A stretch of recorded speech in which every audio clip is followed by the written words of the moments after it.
Good morning, LinkedIn. I am Tegan Bartos, founder of Jolt Your Career, and this is my very first LinkedIn Live, and I am petrified, but I am so excited because I do not have to do this alone. So let me go ahead and bring in a group of lovely ladies that I met here on LinkedIn who have been beyond amazing, not only to me, but just to really to everyone. So let me bring them in one by one. Today, we are going to be talking about how empowered women empower women. So, Erica! Hi there, Tegan. Thanks so much for having me. Thank you, Shelley! Good to be here. Sonal! And Loren! All right, let's see how we want to be. Thumbs up for that one. It's your party. You call the shots. Yep. Exactly. Right. Well, okay. Then in that case, let's get the conversation started. So today I just want to kind of round robin popcorn style all go around and tell us what industry you come from and how women treated each other in that industry before we can get into ways to improve that. So I'm going to ask Loren to go first because Loren comes from two different industries, both known for being incredibly cutthroat. It's so Loren, what has been your experience and what industries have you come from? So hi, and thank you so much, Tegan. It is so great to be here amongst so many women I admire and who empower me and I hope to empower. And the industries that I come from specifically are the cutthroat world of advertising and also the marketing world where, you know, back in the day in the 80s, I know, the women were known for backstabbing. I mean, it was kind of like a badge that people wore, you know, like it was like, oh, you know, you better watch out for so-and-so and so-and-so because you don't want to get on her bad side, you know, career, you know, over. And it was almost like a fight to see who was the biggest bee. And I just remember I was scared and they wore the power suits and they tried to act like they were not nice, like they deliberately went out of their way. And I just remember thinking to myself, I'm scared because that is not what I don't think somebody once told me, you're not a street fighter. And they were right. And so I knew I was out of my league when I saw that. So it was not easy to actually be not that. Because that was really the code of ethics. Okay, so Loren, then you transitioned to recruiting and agency recruiting at that. So was it the same, different? You know, I think that part of the transition came not necessarily from the industry itself. I think it came from the evolution of women. I think it came from women starting to realize that, you know, as Walter Geer just said in an interview the other day, you know, you send the elevator down, you know, send them down to pick them up and lift them up along your way. And that not only seemed like a great idea, but it was a natural inclination. I just, like I said, I don't like to hit below the belt. You're a lover, not a fighter. Yeah, I'm a lover, not a fighter. And I do believe in karma, and I don't want to create bad juju. So I hear you. Okay, so popcorn it on over to somebody else. Yes, absolutely. I'm going to popcorn over to Erica. Tell us about the industry that you came from and what it was like. Okay, so I started in actually publishing, like academic ghostwriting, and that was, everyone was just in a silo. Everyone was in their own world. Nobody helped anybody. And then I went into executive outplacement, which there was so much travel and it was not heavily certified at the time. Like, you know, there's millions of certifications for writing and coaching. It wasn't at the time. So it was really trial by fire. They threw you in, and if you came out not completely scorched, you were a win. And so it was either they ignored you because everyone was gone, or after about a year or so, they'd be like, and they would tap you. And it was completely one-on-one. And whether it was like a project for travel, if it was for private consult, then people started to say, okay, really, you should ask for more money, or really, you should, whatever. So then it turned into a personal board of directors, but it took time, I'll be honest. Yep. All right, popcorn it over. All right, I'm gonna go over to Shelley. Wait, no, wrong way. Is that great. normal that I'm getting a little anxiety? Can't It's do it. like cold calling, like who's going to be next? Well, we know you're next, so after me. Clearly. So I came from human resources, and I was in talent acquisition, and then I ran my own HR function. And it's an interesting dynamic in HR because it's predominantly women. So the HR, I think it's like 70+% women. And so in terms of relationships with other women, that was who you generally were working with anyway. Now, like any human, have different personalities in terms of whether they were more standoffish or collaborative. But my general experience has been that most of the women that I worked with in HR were collaborative. I think it was people that were attracted to that industry tended to, for the most part, be sort of people wanting to help, givers. And so they tended to help others with their knowledge, their experience. It's a hard thing in HR. You're often expected to know a lot, and it's an ever-evolving function, a lot of legal stuff. So having other people who can kind of fill you in on some of the areas you don't know was very, very helpful. But the biggest issue I found in HR was not so much within the function, but it was just within the company. So the reputation of HR people to be paper pushers and to just be all about the rules and not be strategic and understanding the power of being responsible for all the people in the organization and how that can really make a huge difference in how you treat people in the results, the business results. So the big thing for, I think, a lot of women in HR was how to make sure that we always used to say, have a seat at the table with leadership and making sure that you were thought of as a partner in that.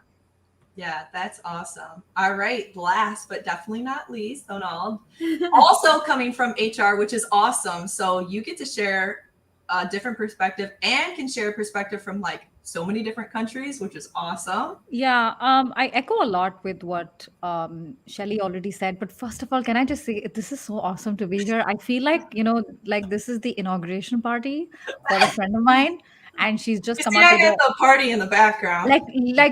She's opened a shop or she's got a new record label or something, and I'm like the one overseas person who's invited. So I can't tell you how honored I am to be here.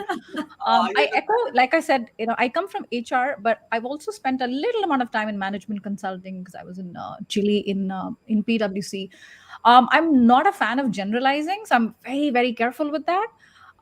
There is geographical, cultural aspects, but it's so nuanced, right? So India is like always counted as a country, but you have Delhi, you have different parts of India, and same with Chile, rural Santiago, urban Santiago, and in France, it was like, oh, are you talking about Paris? You're talking about like because France is like Paris and then the rest of France, like they just have this. And with Belgium, you have 3 languages here, so it's French, Dutch, German, and I interacted with French and Dutch. So it's like, at the end of the day, for me, people are people. Like there are more things in common than differences. And when it comes to HR, you will have good HR people, good HR women. You'll have bad. And then you'll have downright, and I don't mean incompetent. How should I say this politely? Nasty. Oh, no. Nasty backstabbers, right? So you'll have all of it. And I have seen all of it. I have seen managers who just, was that song? Like the wind beneath my wings, like you can do anything, Aw. right? Female managers. And then I've had female managers who made me feel this small and caused a near burnout. So I don't know if that's specific to HR because I've heard horror stories from practically all industries. Mhm. But the good has always outweighed the bad. That's how I want to end. I agree. I so agree. So I started off my career in government funded agencies. And so even before I started there, my grandma was my mentor. I'm dyslexic, have a speech impediment, and a memory deficit. And so when I was little, our traditional school system couldn't teach me. So we would load up every single weekend to a dog show, and I was around a bunch of grandmas. These were women who had very successful careers, were then retired, and who I mean, still to this day, I'm so close with them, and they all got to mentor me. And it was it was pretty much all women. And my grandma, she wasn't the kindest person. She was nasty. And so I got to see how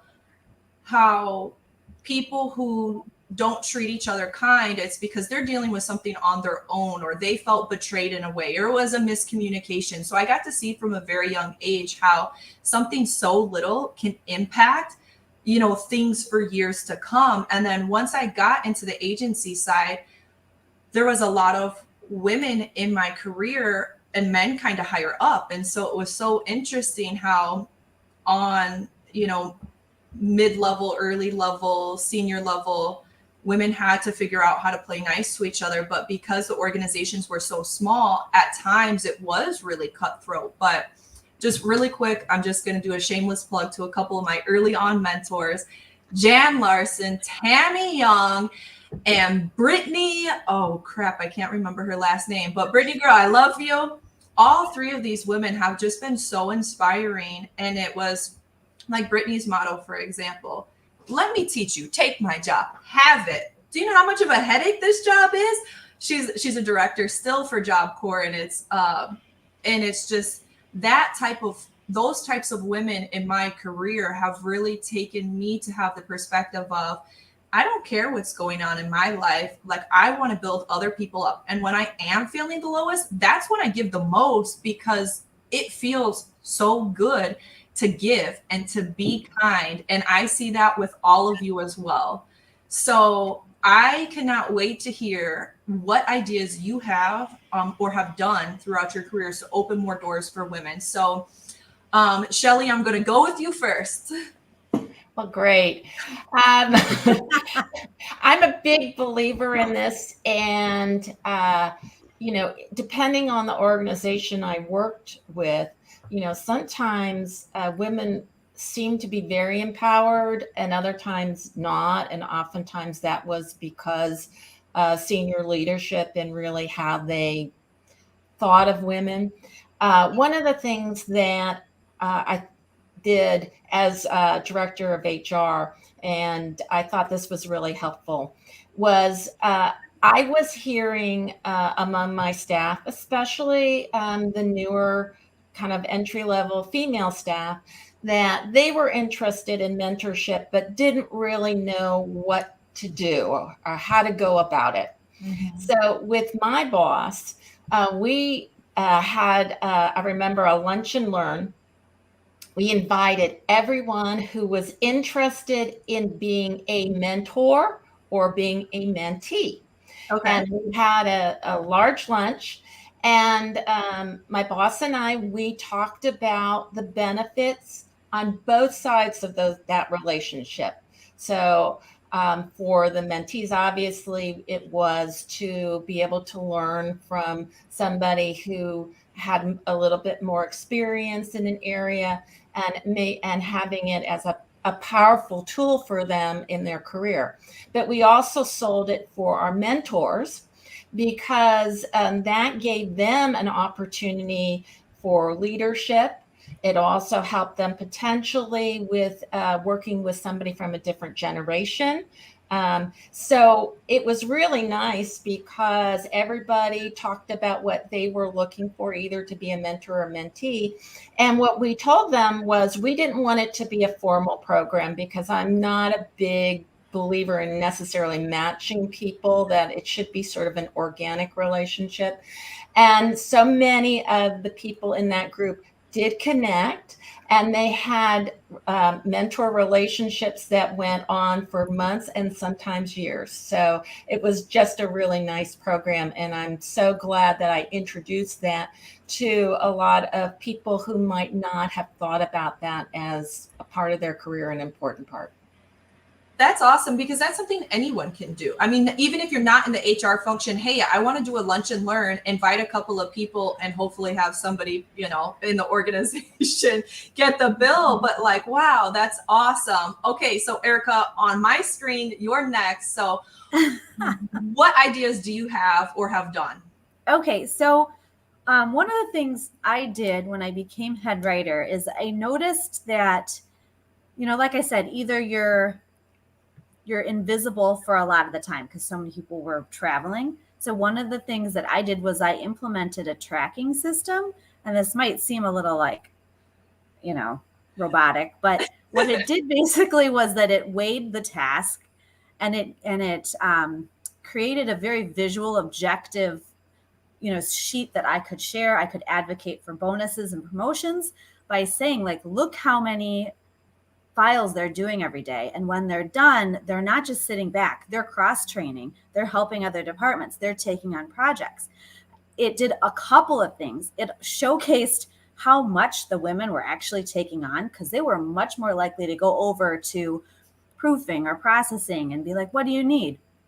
Whereas, some other people weren't. Or it also showed them how, I don't need to actually work 10 hours right now. I'm doing really well. I can take a lunch. I can. So it did a lot of things for them. And so I was really happy with that. It also made it, when you do have the bonus pool, it made it very objective. It wasn't like, oh, I'll give so-and-so a raise because we play guitar every day out in the narthex section. It's no, objectively, this person deserves a bigger piece of the pie because look at what she's doing.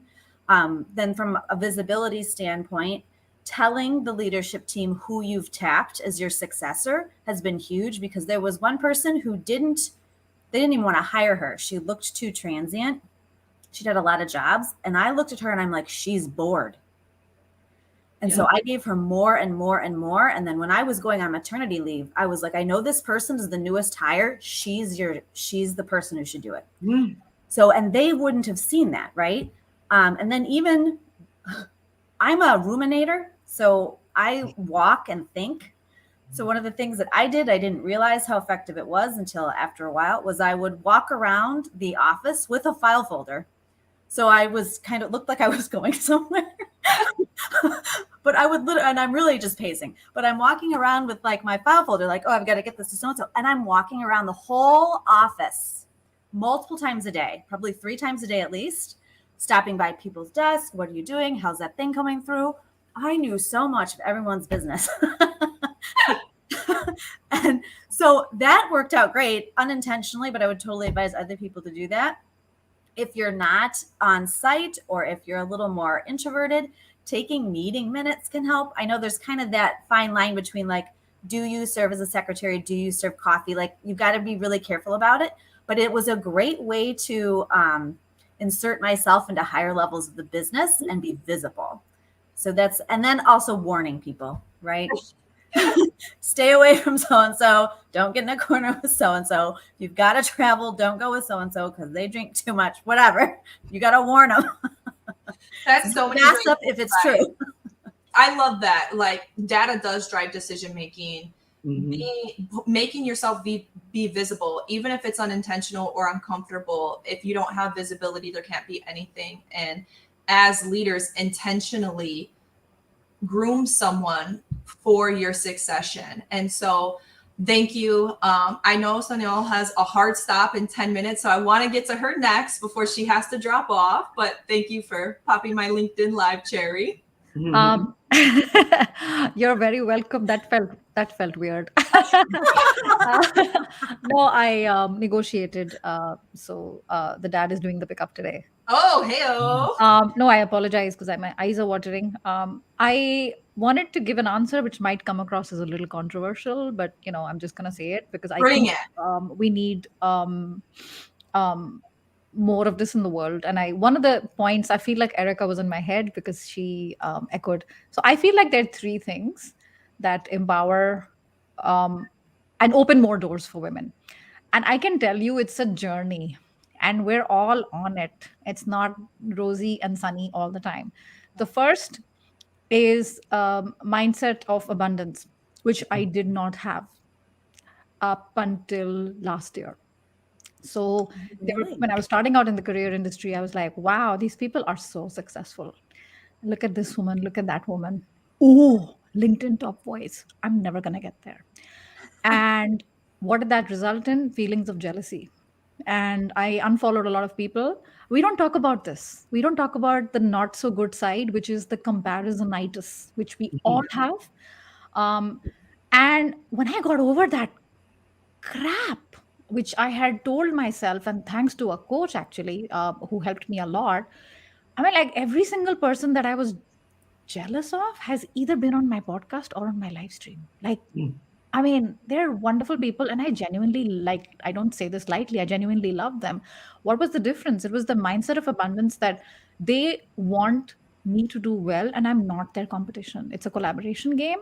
The sooner, I mean, the moment that clicked for me, and it's not a moment, it took years, like I said, it just was like the clouds parted, there were violins, and there were those sweet little dwarf angels with hearts. So that was number one. And I've seen that I am this way with younger women or women who are new to LinkedIn, who are, for example, my age.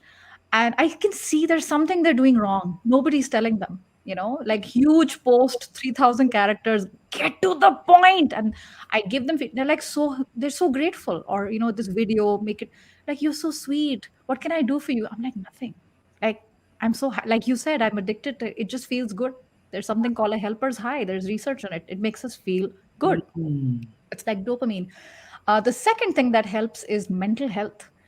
And this is a very controversial thing to say. But when you feel good in your head, it feels good to work with others. And I have experience of this with ex-managers, and I'm currently helping clients. And I'm sure you guys have examples where the boss, male, female, sometimes female, is a nightmare. Like micromanaging, like you will not believe. Like I have a client who's a director, and he has to fill up a timesheet. Whoa. So, I mean, and then that manager is so insecure and obsessive. Like everyone's out to get her job. And and I don't say this lightly, I'm pretty sure there's a chemical disorder going on. So, how can you empower people when you're barely empowering yourself? Right. So, that mental health is the second. And the third one, I'll be quick, is what Erica said, and that's curiosity. Ooh, what is that expression by Pippi Longstocking? Oh, I've never done this before. That means I'm definitely going to be good at it. which is so insane to say, but she's like, the fact that I haven't done it, just because my curiosity is going to ride me through it, I'm going to be amazing. Something to the I don't remember the exact quote. I'll put it awesome. in. So that's it. I feel like I'm in Clubhouse. This is Sonal, and I'm done speaking. Mic drop, except these mics are really expensive. Exactly. No, that's so true. Women, anybody, people, we go through so many things internally, and until we figure out our own stuff, it's really, really difficult to be the best version of ourselves for ourselves and for others. And so you hit so many nails on the head. Absolutely. So Loren, what you got for us? So the opening of doors, I think, is also spotlighting, giving people, especially people who are younger, maybe less recognized, maybe even not necessarily the best cheerleaders for themselves. And not just to cheerlead for cheerleading's sake, to be able to take that person's spotlight, offer them a spotlight when something is not even a revenue driven result. This person was super collaborative in this, or this person, had this innovation that, we decided to run with. And I've seen that change the trajectory of projects. I've seen that change the dynamic of a team. I've seen it give permission to so many more successful outcomes, because sometimes that person, whoever they are, man or woman, but especially I think with women, they're afraid to toot their own horn.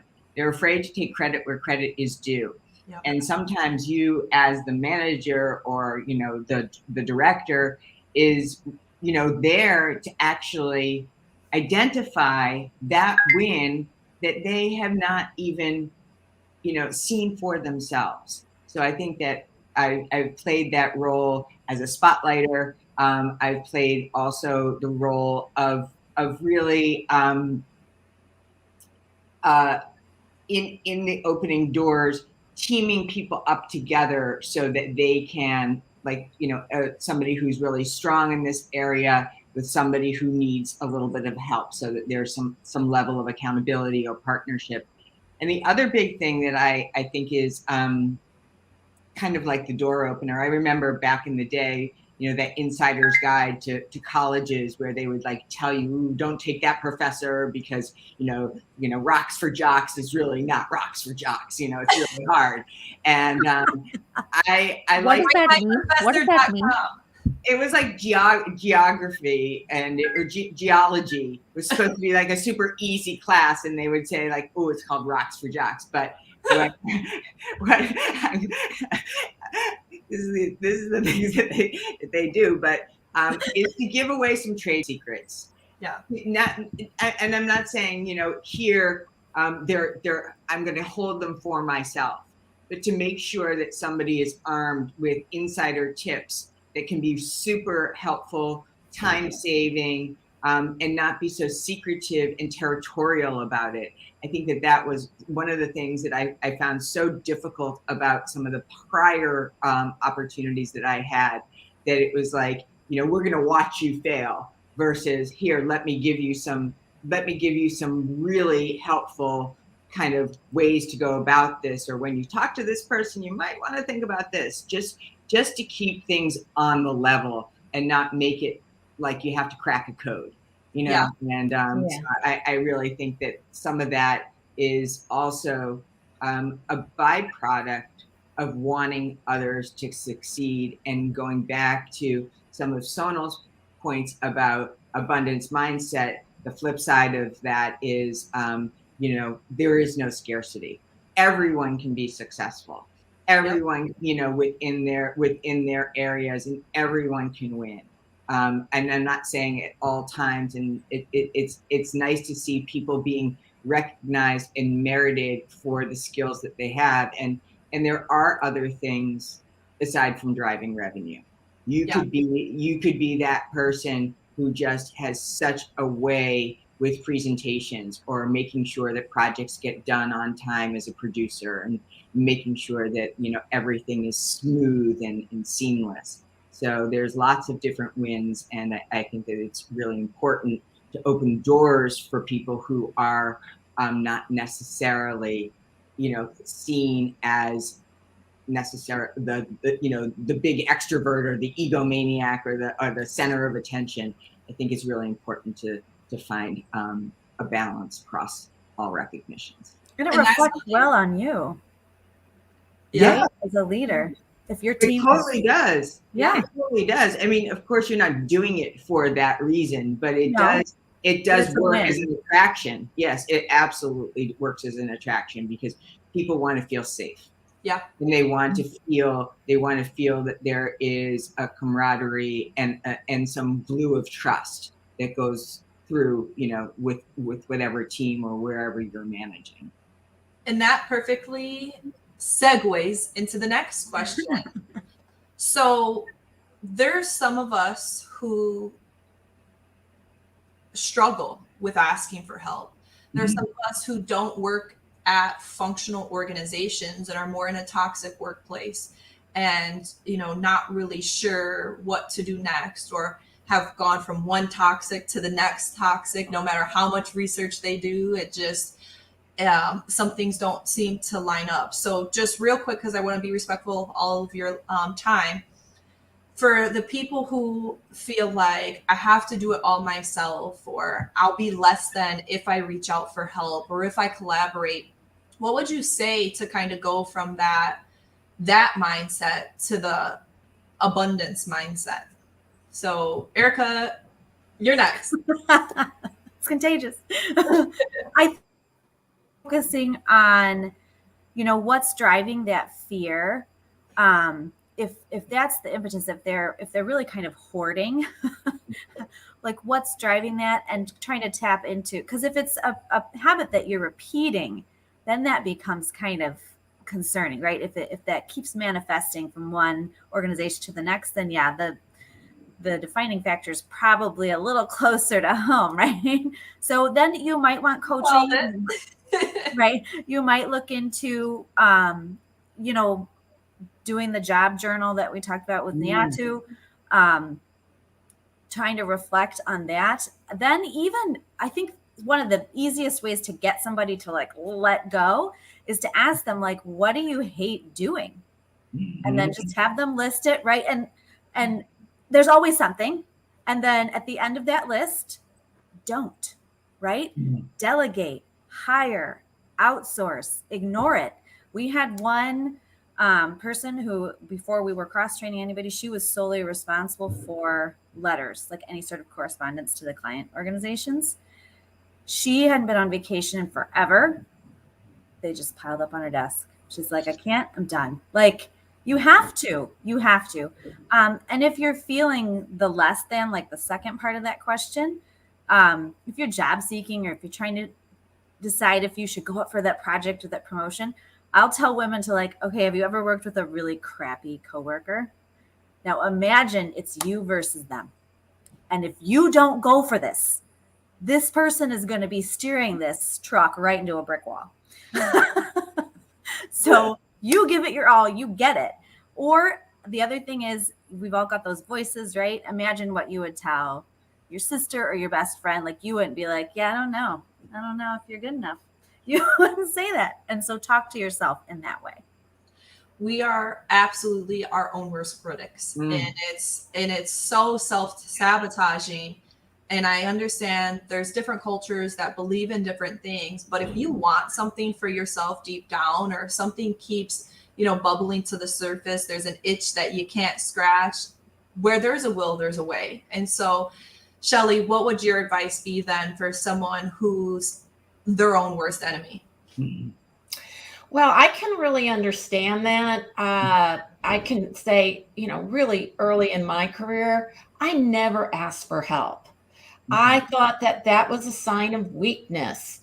And I was just going to tough it through, and I would work really long hours, and I would, try to figure things out, because I thought, well, if I ask, they're going to think I'm dumb, that I don't know these things.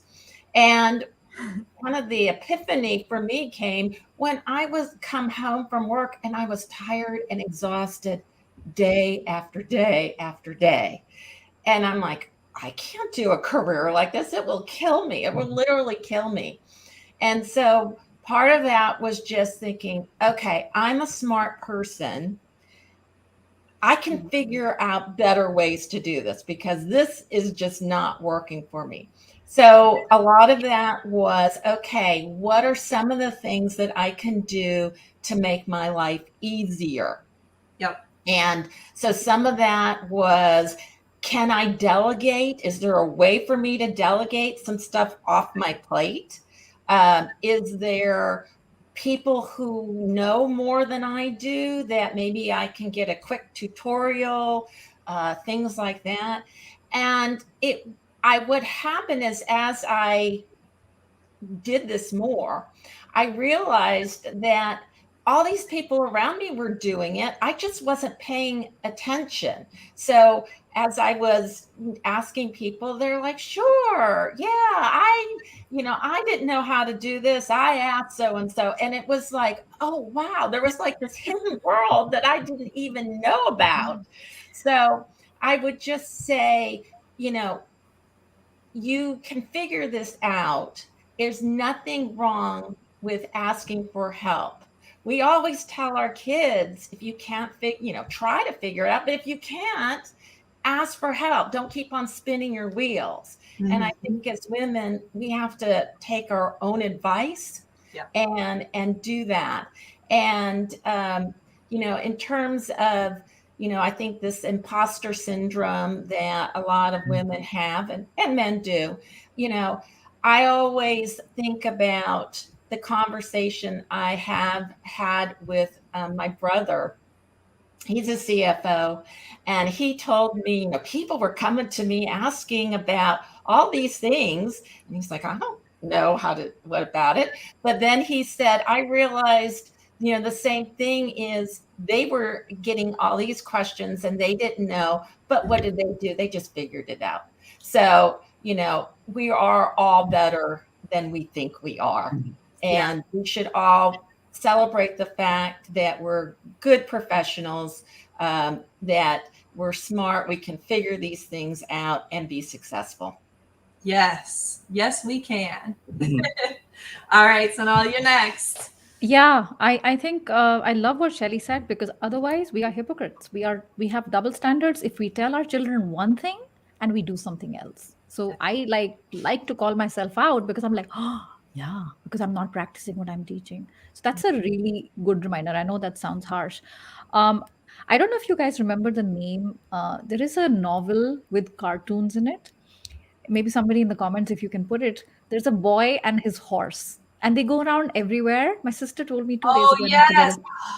And there are life lessons in every page. And one of them, I think the horse is saying, or the boy is saying to the horse, what are the 3 hardest words any human has ever had to utter?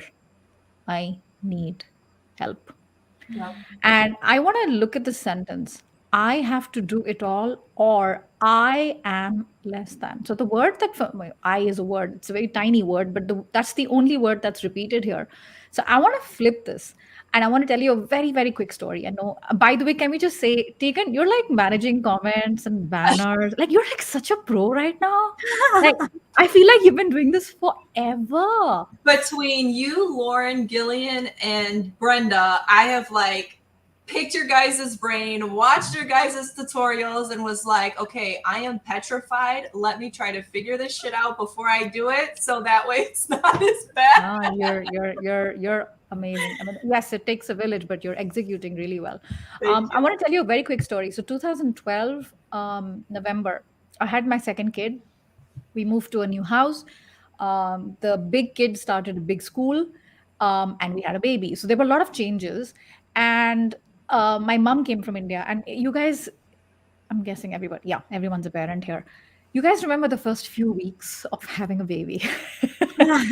This guy would not stop crying. And when I say 9 a.m.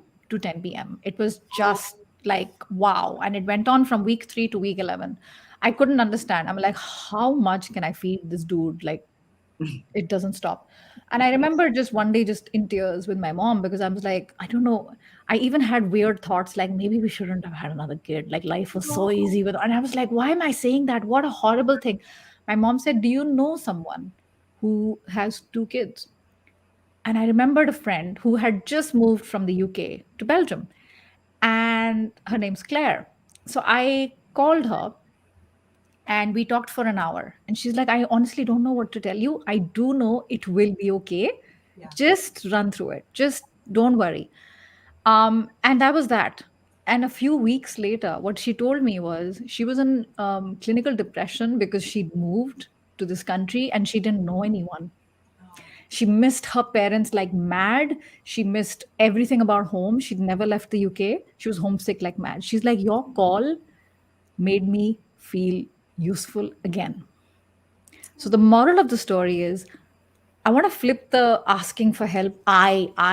You know, the other person feels good helping you, and it actually is a two-way street. So Yep. it can be the beginning of a beautiful relationship Yes. if you let it. Yes. I Mm. love that. Okay, Loren, that's going to be hard to follow up on. But I was actually going to springboard off of that. That was my thought, and we think a lot alike. This is empowering other women. When you ask somebody else for help, what you're essentially saying is, hey, I know that you know how to do this maybe better than I do or differently than I do. And this is a gift that you're offering them. Please help me, because I entrust that you are, more skilled or just have a knack for this. And that is an act of offering versus you're coming at it from a place of fear, or like, I am somehow like losing my grip or relinquishing control. And at the end of the day, having to do it all, I really believe is a fear and a need to control things. And sometimes a problem shared is a problem cut in half. And therefore, everyone is again in a better situation. The outcome usually comes out better when you're giving somebody else the opportunity to rise. So that's Absolutely. the end. And as a recovering perfectionist, I can attest to that. If Yes. I could have gotten out of my own way sooner, I have to not think about it because otherwise I'll be mad at myself. But it's when we change our mindset and when we love ourselves enough to do what we need to do, even if it's uncomfortable, like me being on camera, it helps others, it helps ourselves. And that's what community is about. And that's why I'm so grateful to have such an amazing community in, career coaches and resume writers and things like that. We collaborate so well with each other. Mm-hmm. And it's a beautiful thing. And I'm starting to see this trickle into other industries and other organizations as more people speak up about these topics and demand it. Mm-hmm. Virginia, she was commented this morning about how employers are going to be forced to have to make changes as society changes. We are saying we're no longer tolerating this. And coming from areas where it has been very cutthroat, just saying, hey, we don't have to act like this with each other. We don't have to treat each other like this amongst each other is a huge stepping stone. And then eventually, the boards will catch up with it, and then the leaders will catch up with it. And, and then everybody decides like, okay, we are going to treat each other better. We are going to inspire each other. We are going to work together to collaborate towards a shared mission and vision and goals. And that's where beautiful things happen. And so I am so excited you were all able to join me today. Next week, I'm actually bringing a personal mentor of mine onto my live. And so excited to introduce you all to Who is that? Lucas Santori. He does not use LinkedIn very much. He actually is an agency owner in the UK. And so, Loren, you might have a little bit experience with him.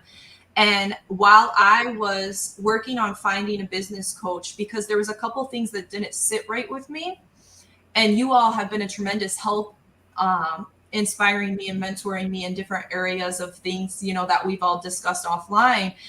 And I went through so many where like use engagement pods or, talk about nasty things and that'll get you noticed. And it's like, no. I don't care about being noticed. I want to help people reach their goals in a way that doesn't put them to sleep.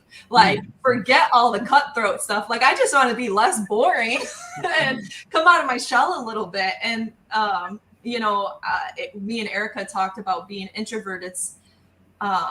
It's challenging. And so I went through so many people, and then I found this guy whose tagline is, grow your income, grow your impact. And his whole entire thing is, it's less about, revenues and things like that. It's more about how many lives you get to impact. And that right there when it's all said and done, when someone is writing your obituary, that is what is going to be talked about. And that is the type of leader, you know, the type of friend, the type of mentor that I want to not only work with, but be. And so I'm so excited for him to be joining in the conversation, and so happy that you all got to talk about your experiences. And we talked about so many things. And so I cannot wait to keep this conversation going. Thank you so much, Tegan. All right, not Thank so you. bad, guys. And you know, for everybody who's in the comments, I tried posting you. Thank you so much all for being here and supporting me on my first live. You guys are the best. Yay! Congratulations. You're a champ. You did great. Yeah, really, really good. Like I can't wait to see. It's at the same time, Tegan, just for our Yes, viewers. 8 a.m. every Tuesday. I'm going to be coming in, talking about something to shake something up, just bringing ourselves and 8 having, a.m. Chicago time every Tuesday. yes, 8 a.m. Chicago time. We're going to be talking about stuff people don't want to talk about. So it'll be a good time. All right, guys. Well, I love you so much. Everybody, thank you for tuning in. We will see you next time. Bye, everybody. It was great Bye-bye. to see you. Tegan, you're the best. Thank you so much.